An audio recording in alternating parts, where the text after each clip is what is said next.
Letter 13, on Groundless Fears. I know that you have plenty of spirit, for even before you began to equip yourself with maxims which were wholesome and potent to overcome obstacles, you were taking pride in your contest with fortune.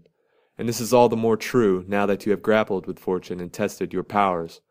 For our powers can never inspire in us implicit faith in ourselves, except when many difficulties have confronted us on this side and on that, and have occasionally even come to close quarters with us. It is only in this way that the true spirit can be tested, the spirit that will never consent to come under the jurisdiction of things external to ourselves. This is the touchstone of such a spirit. No prizefighter can go with high spirits into the strife if he has never been beaten black and blue. The only contestant who can confidently enter the lists is the man who has seen his own blood, who has felt his teeth rattle beneath his opponent's fist, who has been tripped and felt the full force of his adversary's charge, who has been downed in body, but not in spirit, one who, as often as he falls, rises again, with greater defiance than ever.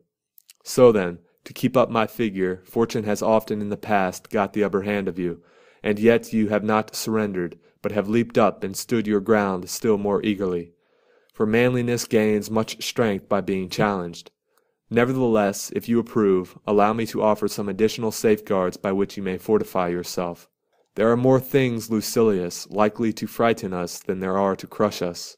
We suffer more often in imagination than in reality. I am not speaking with you in the Stoic strain, but in my milder style, for it is our Stoic fashion to speak of all those things which provoke cries and groans as unimportant and beneath notice.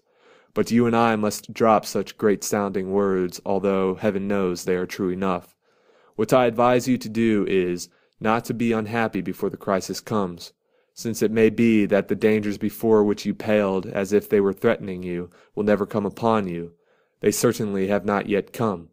Accordingly, some things torment us more than they ought, some torment us before they ought, and some torment us when they ought not to torment us at all. We are in the habit of exaggerating, or imagining, or anticipating sorrow.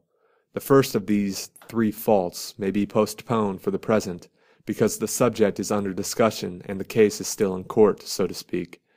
That which I should call trifling, you will maintain to be most serious. For of course I know that some men laugh while being flogged, and that others wince at a box on the ear. We shall consider later whether these evils derive their power from their own strength or from our own weakness. Do me the favor, when men surround you and try to talk you into believing that you are unhappy, to consider not what you hear, but what you yourself feel, and to take counsel with your feelings and question yourself independently, because you know your own affairs better than anyone else does. Ask, is there any reason why these persons should condole with me? Why should they be worried or even fear some infection from me, as if troubles could be transmitted? Is there any evil involved, or is it a matter merely of ill report rather than an evil? Put the question voluntarily to yourself. Am I tormented without sufficient reason? Am I morose? And do I convert what is not an evil into what is an evil? You may retort with the question, how am I to know whether my sufferings are real or imaginary? Here is the rule for such matters. We are tormented either by things present or by things to come or by both. As to things present, the decision is easy. Suppose that your person enjoys freedom and health, and that you do not suffer from any external injury. As to what may happen to it in the future, we shall see later on. Today there is nothing wrong with it. But, you say, something will happen to it. First of all, consider whether your proofs of future trouble are sure, for it is more often the case that we are troubled by our apprehensions, and that we are mocked by that mocker, rumor, which is wont to settle wars, but much more often settles individuals. Yes, my dear Lucilius, we agree too quickly with what people say. We do not put to the test those things which cause our fear. We do not examine into them.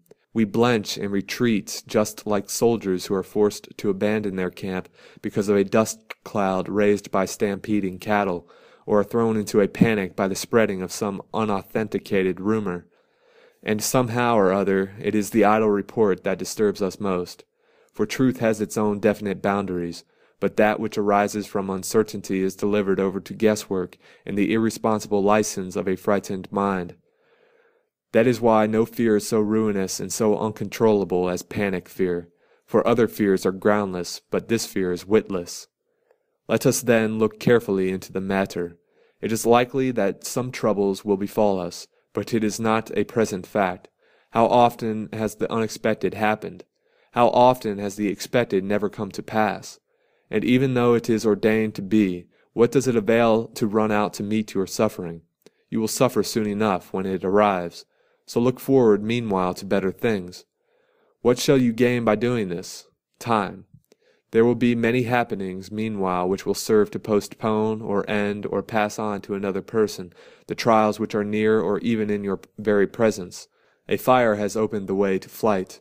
Men have been let down softly by a catastrophe. Sometimes the sword has been checked even at the victim's throat. Men have survived their own executioners. Even bad fortune is fickle. Perhaps it will come, perhaps not. In the meantime, it is not. So look forward to better things. The mind at times fashions for itself false shapes of evil when there are no signs that point to any evil. It twists into the worst construction some word of doubtful meaning, or it fancies some personal grudge to be more serious than it really is, considering not how angry the enemy is, but to what lengths he may go if he is angry. But life is not worth living, and there is no limit to our sorrows if we indulge our fears to the greatest possible extent. In this matter, let prudence help you, and contemn with a resolute spirit even when it is in plain sight. If you cannot do this, counter one weakness with another, and temper your fear with hope. There is nothing so certain among these objects of fear that it is not more certain still that things we dread sink into nothing and that things we hope for mock us. Accordingly, weigh carefully your hopes as well as your fears, and whenever all the elements are in doubt, decide in your own favor. Believe what you prefer, and if fear wins a majority of the votes, incline in the other direction anyhow, and cease to harass your soul, reflecting continually that most mortals, even when no troubles are actually at hand or are certainly to be expected in the future, become excited and disquieted. No one calls a halt on himself when he begins to be urged ahead, nor does he regulate his alarm according to the truth. No one says, "The author of the story is a fool, and he who has believed it is a fool, as well as he who fabricated it." We let ourselves drift with every breeze. We are frightened at uncertainties, just as if they were certain. We observe no moderation. The slightest thing turns the scales and throws us forthwith into a panic. But I am ashamed either to admonish you sternly or to try to beguile you with such mild remedies. Let another say, "Perhaps the worst will not happen." You yourself must say, "Well, what if it does happen? Let us see who wins. Perhaps it happens for my best interests. It may be that such a death will shed credit upon my life." Socrates was ennobled by the hemlock draught. Rent from Cato's hand his sword, the vindicator of liberty, and you deprive him of the greatest share of his glory. I am exhorting you far too long, since you need reminding rather than exhortation. The path on which I am leading you is not different from that on which your nature leads you. You were born to such conduct as I describe. Hence there is all the more reason why you should increase and beautify the good that is in you. But now, to close my letter, I have only to stamp the usual seal upon it, in other words, to commit thereto some noble message to be delivered to you. The fool, with all his other faults, has this also: he is always getting ready to live.